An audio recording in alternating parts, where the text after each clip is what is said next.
От детского спорта к олимпийским медалям. Под таким лозунгом в медиацентре СХ Медиа провели пресс-конференцию, в которой приняли участие гости фестиваля детей и молодежи «САИН». Участники обсудили дальнейшие перспективы развития массового спорта, предложили свои идеи и поделились планами. На конференции также выступили и гости республики. Победитель Олимпийских игр в Рио по вольной борьбе Сослан Рамонов и бронзовый призер Олимпиады в Пекине по стрельбе из лука Баир Баденов. Звезды Олимпийских игр показали детям мастер-класс в спорткомплексе «Дахсун», а затем поделились своим опытом с участниками пресс-конференции. Отметим, что фестиваль «САИН» планирует сделать ежегодным.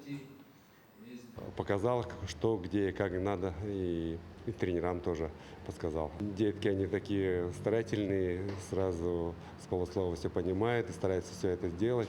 Это очень отрадно. Большие молодцы. Я здесь уже не первый раз, когда мне сказали, я с удовольствием согласился приехать сюда. И поэтому я здесь. И впечатления, конечно, огромные. Спасибо Якутской земле, всем моим друзьям. Здесь всем спасибо огромное.